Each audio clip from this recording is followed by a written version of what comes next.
शांति। आज 4 जुलाई 2021 के अव्यक्त मधुर महावाक्य, और ये अव्यक्त मधुर महावाक्य अव्यक्त बाप दादा ने 30 जनवरी 1988 को सुनाए थे। आज की मुरली का शीर्षक है हिम्मत का दूसरा कदम, सहनशीलता, ब्रह्मा बाप की जीवन कहानी। आज ऑलमाइटी अथॉरिटी बाप अपनी पहली श्रेष्ठ रचना को देख रहे हैं। पहली रचना ब्राह्मणों की रचना है। उसकी पहली रचना में भी पहला नंबर ब्रह्मा को ही कहेंगे। पहली रचना का पहला नंबर होने कारण ब्रह्मा को आदि देव कहा जाता है। इसी नाम से इस आबू पर्वत पर यादगार भी आदि देव नाम से ही है। आबू पर्वत पर दिलवाड़ा मंदिर में एक कोने में आदि देव का मंदिर है। इसीलिए बाबा कहे कि आबू पर्वत पर भी यादगार में आदि देव के रूप में दिखाया गया है। आदि देव अर्थात आदि रचता भी कहा जाता, और साथ साथ आदि देव अर्थात नई सृष्टि के आदि का पहला नंबर देव है। संगम युग पर आदि रचता है, और साथ ही साथ सतयुग के आदि रचना में भी पहला नंबर आदि देव है। पहली आदि देव आत्मा श्री कृष्ण के रूप में ब्रह्मा ही बनते हैं। इसलिए नई सृष्टि के आदि का आदि देव कहा जाता है। संगम युग में भी आदि रचना का पहला नंबर अर्थात आदि देव कहो, वह ब्राह्मण आत्माओं के रचता ब्रह्मा कहो। तो संगम पर और सृष्टि के आदि पर सतयुग में दोनों समय के आदि है, इसलिए आदि देव कहा जाता है। ब्रह्मा ही आदि कर्मातीत फरिश्ता बनता है। ब्रह्मा सो फरिश्ता और फरिश्ता सो देवता, सब में नंबर 1। ऐसा नंबर 1 क्यों बने? किस विधि से नंबर 1 सिद्धि को प्राप्त किया? आप सभी ब्राह्मण आत्माओं को ब्रह्मा को ही फॉलो करना है। क्या फॉलो करना है? इसका पहला कदम समर्पणता का। यह तो पहले सुनाया है। पहले कदम में भी सब रूप से समर्पण बन के दिखाया। दूसरा कदम सहनशीलता। तो आज सहनशीलता का विस्तार बाबा स्पष्ट करते हैं। जब समर्पण हुए तो बाप से सर्वश्रेष्ठ वर्षा तो मिला, लेकिन दुनिया वालों से क्या मिला? सबसे ज्यादा गालियों की वर्षा किस पर हुई? चाहे आप आत्माओं को भी गालियां मिली या अत्याचार हुए, लेकिन ज्यादा क्रोध व गुस्सा ब्रह्मा को ही मिलता रहा, क्योंकि ब्रह्मा बाबा के पास आए थे सभी। इसीलिए समाज वाले गुस्से में जो आए तो वो सारा गुस्सा तो ब्रह्मा बाबा को ही मिलता रहा। लौकिक जीवन में जो कभी एक अपशब्द भी नहीं सुना, लेकिन ब्रह्मा बना तो अपशब्द सुनने में भी नंबर 1 रहा। सबसे ज्यादा सर्व के स्नेही जीवन व्यतीत की, लेकिन जितना ही लौकिक जीवन में सर्व के स्नेही रहे, उतना ही अलौकिक जीवन में सर्व के दुश्मन रूप बने। लौकिक जीवन में बाबा के प्रति सर्व का बहुत स्नेह और रिगार्ड था, लेकिन वही जब अलौकिक जीवन में आए तो सर्व के सामने जैसे दुश्मन रूप बन गए। बच्चों के ऊपर अत्याचार हुआ तो स्वतः ही इनडायरेक्ट बाप के ऊपर अत्याचार हुए, लेकिन सहनशीलता के गुण से व सहनशीलता की धारणा से मुस्कुराते रहे, कभी मुरझाए नहीं। ब्रह्मा बाबा मुस्कुराते रहे और बच्चों को भी मुस्कुराते रहना सिखाया, कभी मुरझाए नहीं। कोई प्रशंसा करे और मुस्कुराए, इसको सहनशीलता नहीं कहते। लेकिन दुश्मन बन क्रोधित हो अपशब्दों की वर्षा करे, ऐसे समय पर भी सदा मुस्कुराते रहना, संकल्प मात्र भी मुरझाने के चिन्ह चेहरे पर न हो, इसको कहा जाता है सहनशील।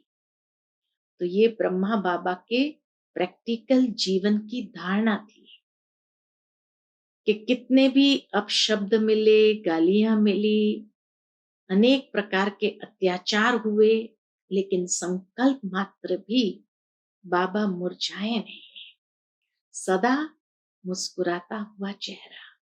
तो इसको कहा जाता है सहनशील।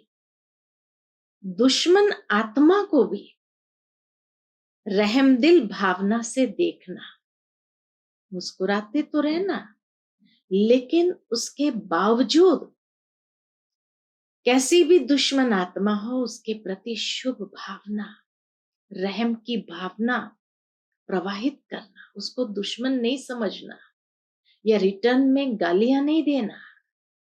तो इसीलिए बाबा कहे दुश्मन आत्मा को भी रहमदिल भावना से देखना, बोलना, संपर्क में आना, इसको कहते हैं सहनशीलता। आज की दुनिया में तो टिट फॉर टैट, उसने ऐसा कहा इसलिए मुझे भी ऐसा करना है। लेकिन ब्रह्मा बाबा ने रिटर्न में क्या दिया? शुभ भावना, रहम दिल की भावना के बोल दिए, संपर्क में आए, ऐसी दृष्टि से देखा, तो इसको कहा जाता है सहनशीलता। स्थापना के कार्य में, सेवा के कार्य में कभी छोटे कभी बड़े तूफान आए। तो एक तो लौकिक के लोगों से आए, दूसरा सेवा के कार्य में, स्थापना के कार्य में छोटे बड़े तूफान आए।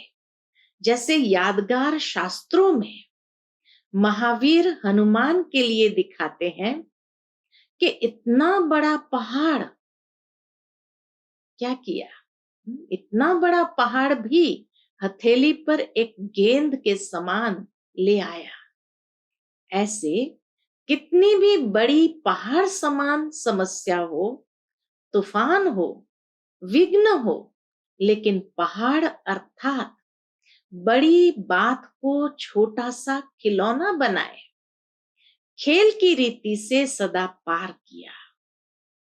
वह बड़ी भारी बात को सदा हल्का बनाए, स्वयं भी हल्के रहे और दूसरों को भी हल्का बनाया, इसको कहते हैं सहनशीलता। बड़े से बड़े तूफान को भी छोटा कर दिया, हल्का कर दिया, खुद भी हल्के रहे और दूसरों को भी हल्का बनाया, इसको कहा जाता है सहनशीलता। छोटे से पत्थर को पहाड़ नहीं, लेकिन पहाड़ को गेंद बनाया, विस्तार को सार में लाया, यह है सहनशीलता। आज की दुनिया में छोटी बात को बड़ा करना बड़ा आसान है, लेकिन बड़ी बात को छोटा करना बहुत मुश्किल है।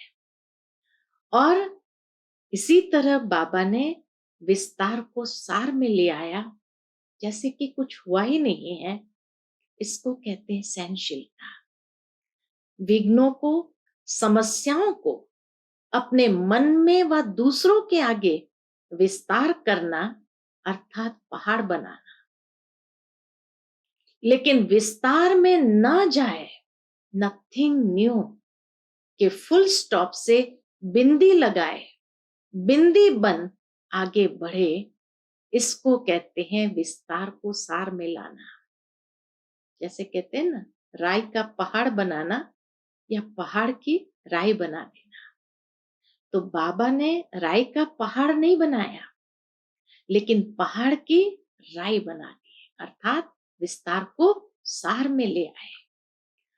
सहनशील श्रेष्ठ आत्मा सदा, और ये कैसे कर सके बाबा? तो बाबा इसकी विधि बताते हैं।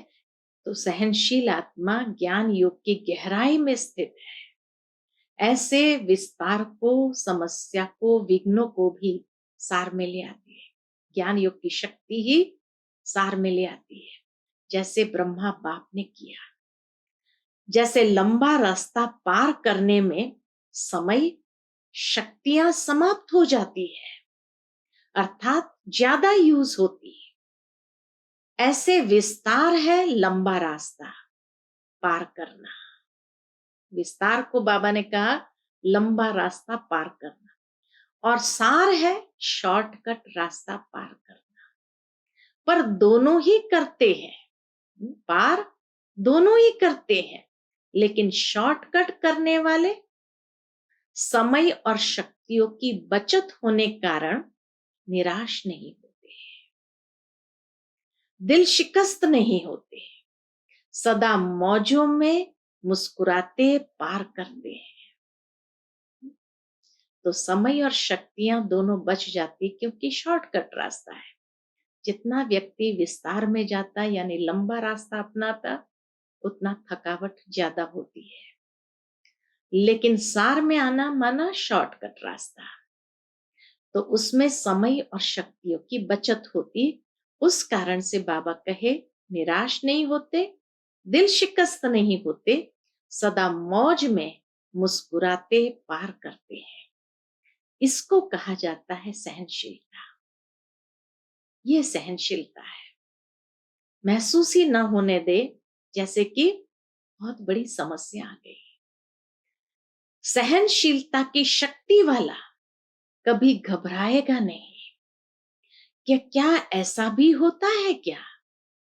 सदा संपन्न होने कारण ज्ञान की, याद की गहराई में जाएगा। अंदर से जैसे भरपूरता की अवस्था है, संपन्नता की अवस्था है, इसीलिए उसकी गहराई में जाएगा, विस्तार में नहीं जाएगा। ये क्या हुआ, कैसे हुआ, ऐसा भी होता है क्या? नहीं। तो सहनशीलता वाला कभी घबराएगा नहीं।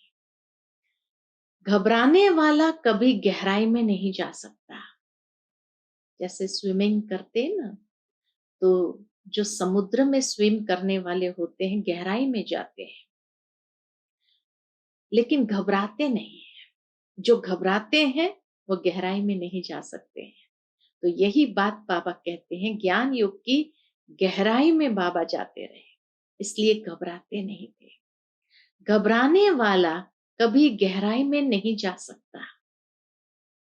सार वाला सदा भरपूर होता है, इसलिए भरपूर संपन्न चीज की गहराई होती है। विस्तार वाला खाली होता है, इसलिए खाली चीज सदा उछलती रहती है। तो विस्तार वाला यह क्यों, यह क्या, ऐसे नहीं वैसा, ऐसा होना नहीं चाहिए, ऐसे संकल्प में भी उछलता रहेगा, और वाणी में भी सबके आगे उछलता रहेगा। और जो हद से ज्यादा उछलता है तो क्या होगा? हांफता रहेगा, स्वयं ही उछलता, स्वयं ही हांफता, और स्वयं ही फिर थकता है। इसीलिए बाबा कहे जो विस्तार में जाता है घबराता भी है, अनेक प्रकार के उछल मारता है, हांफता है और थकता है। सहनशील सहनशीलता की व्याख्या, सहनशील इन सब बातों से बच जाता है, इसलिए सदा मौज में रहता, उछलता नहीं, उड़ता है। वो उछलता है इसलिए थकता है तो बैठ जाता है, लेकिन जो मौज में रहता वो उछलता नहीं, उड़ता है। दूसरा कदम सहनशीलता, यह ब्रह्मा बाप ने चल करके दिखाया। सदा अटल अचल सहज स्वरूप में मौज से रहे, मेहनत से नहीं। अनुभव बाबा बताते हैं अभी उस सहनशीलता का। तो विधि भी बताई, कैसे प्रयोग किया और कैसे पेपरों को पास किया। और अब बाबा बताते अनुभव क्या रहा। तो सदा अटल अचल सहज स्वरूप में मौज से रहे, मेहनत से नहीं। मौज में रहने की मेहनत नहीं करनी पड़ी, मौज मानो मौज होती है। इसका अनुभव 14 वर्ष तपस्या करने वाले बच्चों ने किया। 14 वर्ष महसूस हुए या कुछ घड़ियां लगी, मौज से रहे या मेहनत लगी। वैसे स्थूल मेहनत का पेपर भी खूब लिया। 14 वर्ष में बाबा ने स्थूल मेहनत का भी पेपर बहुत लिया। कहां नाजों से पलने वाले और कहां गोबर के गोले भी बनवाए। नाजों से पलने वाले, हाँ, बड़े घर की बेटियां थी तो इतने आराम से जीवन जीने वाले थे, लेकिन जब यहाँ आबू में आए और बेघरी पाठ आरंभ हुआ तो उस समय गोबर के गोले बनवाए ताकि आग जला सके। मैकेनिक भी बनाया। निर्मल शांता दादी हमेशा बताती है कि बस चलाती थी वो, तो बस चलाती थी तो रोज कभी न कभी कुछ न कुछ बिगड़ता रहता था। तो बाबा ने उसको मैकेनिक भी बनाया, चप्पल भी सिलवाई। तो मोची भी बनाया ना, जो टायर निकलते थे, बेगरी पार्ट था, तो बाहर की चप्पल कहाँ से लाए। तो इसीलिए जो टायर निकलते थे बस के या कार के, तो उस टायर को काट करके मोची की तरह हर एक के पैरों के हिसाब से वो चप्पल बनवाई।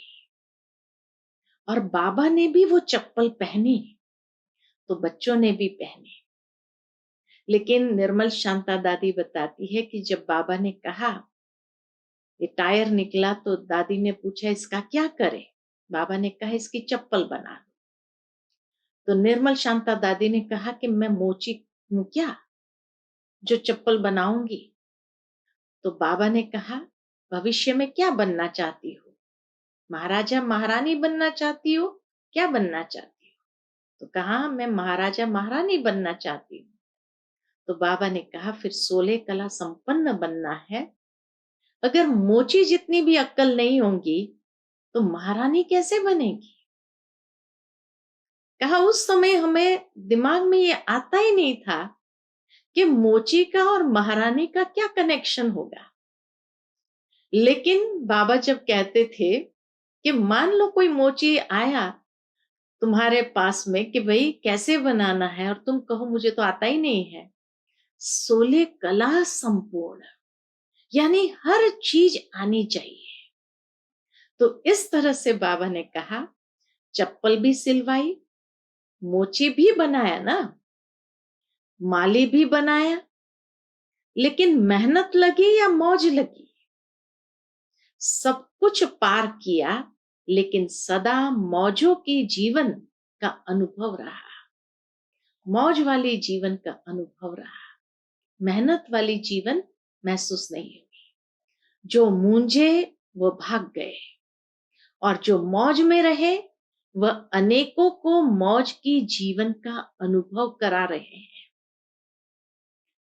अभी भी अगर वही 14 वर्ष रिपीट करे तो पसंद है ना, पूछते हैं बाबा सभी बच्चों को कि अभी भी अगर वही 14 वर्ष रिपीट करे तो पसंद है ना। अभी तो सेंटर पर अगर थोड़ा सा स्थूल काम भी करना पड़ता तो सोचते हैं। देखो बाबा हर एक के मन के संकल्प को भी कैच करते हैं। कई लोगों को सेंटर पर अगर कोई स्थूल सेवा करनी पड़ी तो सोचते हैं, क्या सोचते हैं, इसलिए संन्यास किया, क्या हम इस काम के लिए हैं? मौज से जीवन जीना, इसको ही ब्राह्मण जीवन कहा जाता है। चाहे स्थूल साधारण काम हो, चाहे हजारों की सभा बीच स्टेज पर स्पीच करनी हो, दोनों मौज से करें। चाहे स्थूल कार्य करना है वो भी मौज से करें, संकल्पों से नहीं। और चाहे हजारों की सभा में स्पीच करनी हो वो भी मौज से करें। इसको कहा जाता है मौज की जीवन जीना। मुझे नहीं, हमने तो समझा नहीं था कि सरेंडर होना अर्थात ये सब करना होगा। मैं तो टीचर बनकर आई हूं, स्थूल काम करने के लिए थोड़ी संन्यास किया है। क्या यही ब्रह्मा कुमारी जीवन होती है? इसको कहते हैं मूंझने वाली जीवन। ब्रह्मा कुमारी बनना अर्थात बाबा परिभाषा बताते हैं कि ब्रह्मा कुमारी किसको कहा जाता है।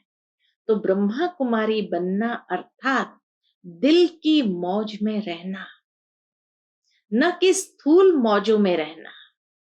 स्थूल साधनों के मौजों में रहना, इसको ब्रह्मा कुमारी जीवन नहीं कहते, लेकिन दिल की मौज में। अब दिल की मौज किसको कहा जाता, उसको बाबा स्पष्ट करते हैं। दिल की मौज से किसी भी परिस्थिति में, किसी भी कार्य में मूंझने को मौज में बदल देंगे। मूंझने में नहीं चले जाएंगे, यानी सूत को मुंझाएंगे नहीं, लेकिन मौज में बदल देंगे उसको। तो किसी भी कार्य में मूंझने को मौज में बदल देंगे। और दिल के मूंझने वाले श्रेष्ठ साधन होते भी, स्पष्ट बात होते भी, सदा स्वयं मूंझे हुए होने कारण स्पष्ट बात को भी मूंझा देगा।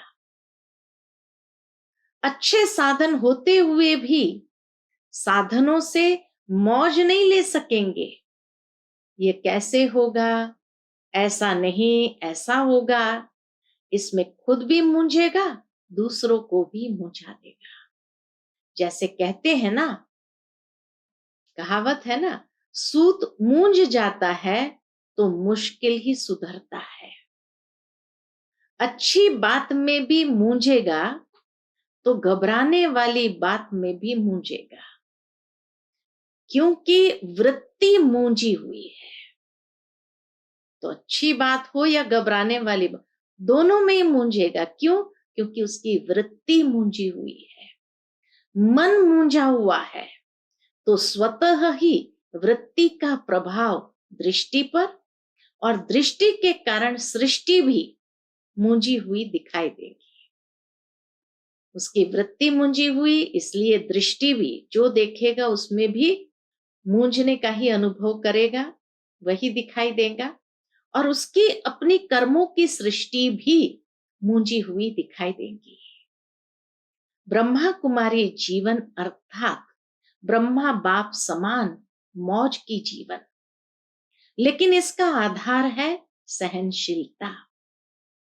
तो सहनशीलता की इतनी विशेषता है, इस विशेषता के कारण ब्रह्मा बाप सदा अटल अचल रहे, कोई हिला नहीं सके, दृढ़ रहे, है ना। 2 प्रकार के सहनशीलता के पेपर सुनाए। कौन सा कौन सा? पहला पेपर लोगों द्वारा अपशब्द व अत्याचार। दूसरा यज्ञ की स्थापना में भिन्न भिन्न आए हुए विघ्न। और तीसरा है कई ब्राह्मण बच्चों द्वारा भी ट्रेटर होना, व छोटी मोटी बातों में असंतुष्टता का सामना करना। बाबा को ये भी सामना करना पड़ा। अपने ही बच्चे असंतुष्ट होकर के बाबा के सामने आ गए, तो उसका भी सामना किया, सहन किया।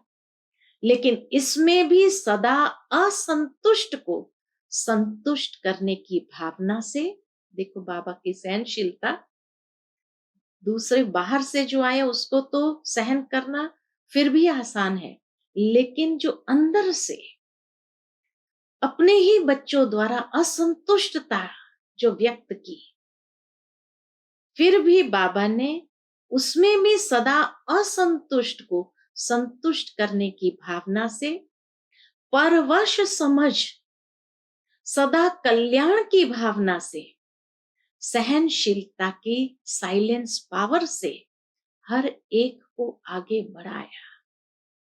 सामना करने वाले को भी मधुरता और शुभ भावना, शुभ कामना से सहनशीलता का पाठ पढ़ाया। जो आज सामना करता और कल क्षमा मांगता। तो बाबा की मधुरता, शुभ भावना, शुभ कामना की ऐसी सकाश जो बाबा ने दी, जिस कारण आज सामना करता और कल क्षमा मांगता। उनके मुख से भी यही बोल निकलते, बाबा तो बाबा है। इसको कहा जाता है सहनशीलता द्वारा फेल को भी पास बनाए, विघ्नों को पास करना। ऐसी फेल आत्मा को भी पास कर दिया, हिम्मत भर दी और विघ्नों को भी पास कर दिया। तो दूसरा कदम सुना, किस लिए बाबा ने ये कदम किस लिए सुनाए? कदम पर कदम रखो। इसको कहा जाता है फॉलो फादर, अर्थात बाप समान बनना। बनना है या सिर्फ दूर से देखना है? बहादुर होना। पंजाब महाराष्ट्र दोनों ही बहादुर हो। पंजाब और महाराष्ट्र के बच्चे आए थे तो बाबा कहे दोनों ही बहादुर हो, सब बहादुर है। देश विदेश के सभी अपने को महावीर कहते हैं। किसी को भी प्यादा कहा तो मानेगा। इससे सिद्ध है कि सभी अपने को महावीर समझते हैं। महावीर अर्थात बाप समान बनना, समझा? अच्छा, देश विदेश के सर्व बाप समान सदा बुद्धि से समर्पित आत्माओं को सदा हर परिस्थिति में हर व्यक्ति से सहनशील बनकर हर बड़ी बात को छोटा कर सहज पार करने वाले, सदा विस्तार को सार रूप में लाने वाले, सदा ब्राह्मण जीवन मौज की जीवन जीने वाले, ऐसे बाप समान बनने वाले महावीर श्रेष्ठ आत्माओं को बाप दादा का समान भव की स्नेह संपन्न याद, प्यार और नमस्ते। फिर बाबा की पार्टियों से मुलाकात है। विशेष कुमार बाबा के सामने बैठे थे तो बाबा ने कहा, कुमारों की विशेषता क्या है? कुमार जीवन श्रेष्ठ जीवन है क्योंकि पवित्र जीवन है, और जहां पवित्रता है वहां महानता है। कुमार अर्थात शक्तिशाली, जो संकल्प करे वह कर सकते हैं। कुमार अर्थात सदा बंधन मुक्त बनने और बनाने वाले। तो कुमार माना पवित्र, कुमार माना शक्तिशाली, कुमार माना बंधन मुक्त बनने और बनाने वाले। ऐसी विशेषताएं हैं ना, जो संकल्प करो वही कर्म में ला सकते हो। स्वयं भी पवित्र रहे, औरों को भी पवित्र रहने का महत्व बता सकते हो। ऐसी सेवा के निमित्त बन सकते हो। जो दुनिया वाले असंभव समझते हैं वह ब्रह्मा कुमार चैलेंज करते हैं। तो हमारे जैसा पावन कोई हो नहीं सकता। क्यों? क्योंकि बनाने वाला सर्वशक्तिमान है। दुनिया वाले कितना भी प्रयत्न करते हैं, लेकिन आप जैसे पावन बन नहीं सकते। आप सहज ही पावन बन गए। सहज लगता है ना? या दुनिया वाले जैसे कहते हैं यह अननेचुरल है, ऐसा लगता है। कुमारों की परिभाषा ही है चैलेंज करने वाले, परिवर्तन कर दिखाने वाले, असंभव को संभव करने वाले। दुनिया वाले अपने साथियों को संग के दोष में ले जाते हैं और आप बाप के संग में ले आते हो। उन्हें अपना संग नहीं लगाते, उन्हें अपना संग नहीं लगाते, बाप के संग का रंग लगाते हो। बाप समान बनाते हो, ऐसे हो ना? अच्छा, दूसरा कुमारों का ग्रुप था। कुमार अर्थात सदा अचल अडोल। जैसे हनुमान का गायन है अचल अडोल। कैसी भी परिस्थिति आ जाए लेकिन डगमग होने वाले नहीं, क्योंकि आपका साथी स्वयं बाप है। जहां बाप है वहां सदा ही अचल अडोल होंगे। जहां सर्वशक्तिमान होगा वहां सर्वशक्तियां होगी। सर्व शक्तियों के आगे माया कुछ कर नहीं सकती। इसलिए कुमार जीवन अर्थात सदा एक रस स्थिति वाले, हलचल में आने वाले नहीं।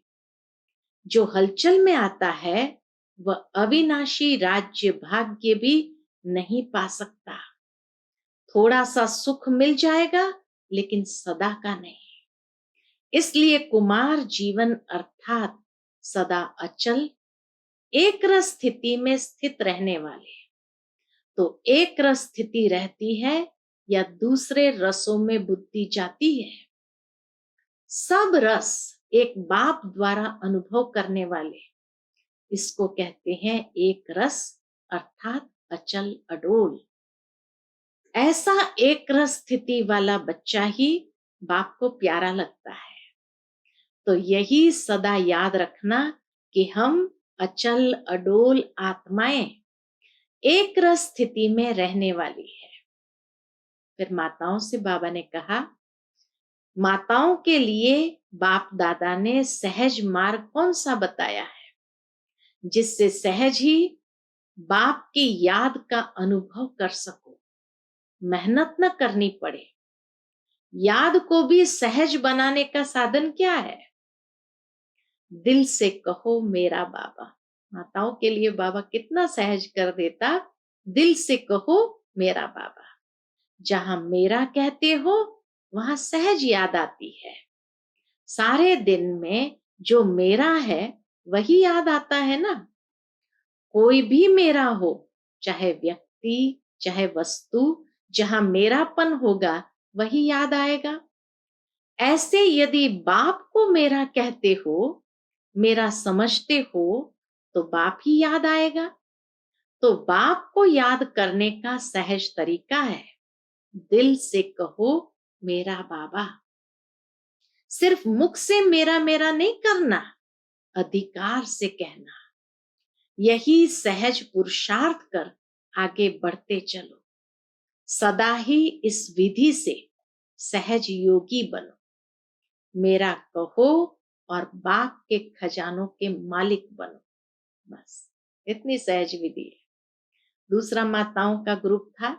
माताएं सदा अपने को पद्मा पदम भाग्यवान समझती हो। घर बैठे बाप मिला तो कितना बड़ा भाग्य है। दुनिया वाले बाप को ढूंढने के लिए निकलते हैं और आपको घर बैठे मिल गया, तो इतना बड़ा भाग्य प्राप्त होगा, ऐसे कभी संकल्प में भी सोचा था? यह जो गायन है, घर बैठे भगवान मिला, ये किसके लिए है? आपके लिए है ना। तो ऐसे श्रेष्ठ भाग्य को स्मृति में रख आगे बढ़ते चलो। वाह मेरा श्रेष्ठ भाग्य, यह खुशी के गीत गाते रहो, खुशी के झूले में झूलते रहो, खुशी में नाचो गाओ, है ना। फिर बाबा ने शक्तियों को संबोधित किया है। शक्तियों को सदा कौन सी खुशी रहती है? सदा बाप के साथ कंबाइंड हो। शिव शक्ति का अर्थ ही है कंबाइंड। बाप और आप दोनों मिलाकर कहते हैं शिव शक्ति। तो जो कंबाइंड है उसे कोई अलग नहीं कर सकता। ऐसी खुशी रहती है। निर्बल आत्मा को बाप ने शक्ति बना दिया। तो यही सदा याद रखो कि हम कंबाइंड रहने के अधिकारी बन गए। पहले ढूंढने वाले थे और अभी साथ रहने वाले हैं। ये नशा सदा रहे। कितना भी माया कोशिश करे, लेकिन शिव शक्ति के आगे माया कुछ कर नहीं सकती। अलग रहते हो तो माया आती है, कंबाइंड रहो तो माया आ नहीं सकती। तो यही वरदान सदा याद रखना कि हम कंबाइंड रहने वाली शिव शक्तियां विजयी है। अच्छा, मीठे मीठे सिकिलते बच्चों प्रति माता पिता बाप दादा का याद प्यार और गुड मॉर्निंग। हम सब रूहानी बच्चों की रूहानी माता पिता बाप दादा को याद प्यार, गुड मॉर्निंग और नमस्ते नमस्ते। शुक्रिया बाबा, शुक्रिया। आज के मुरली में बाबा का मधुर वरदान है, कंफ्यूज होने के बजाय लूज कनेक्शन को ठीक करने वाले समस्या मुक्त भव। कंफ्यूज होने के बजाय लूज कनेक्शन को ठीक करने वाले समस्या मुक्त भव। सभी समस्याओं का मूल कारण कनेक्शन लूज होना है। सिर्फ कनेक्शन को ठीक कर दो तो सर्व शक्तियां आपके आगे घूमेगी। यदि कनेक्शन जोड़ने में 1-2 मिनट लग भी जाते हैं तो हिम्मत हार कर कंफ्यूज न हो जाओ। निश्चय के फाउंडेशन को हिलाओ नहीं।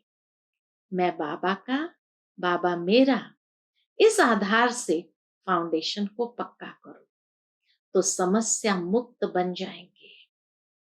आज का स्लोगन है, बीज रूप अवस्था में स्थित रहना यही पुराने संस्कारों को परिवर्तन करने की विधि है। बहुत सुंदर बात बाबा ने कही, बीज रूप अवस्था में स्थित रहना यही पुराने संस्कारों को परिवर्तन करने की विधि है। अच्छा, Om Shanti. To watch Peace of Mind channel videos on YouTube, subscribe us on youtube.com/TV Peace of Mind. Just a click for a peaceful life.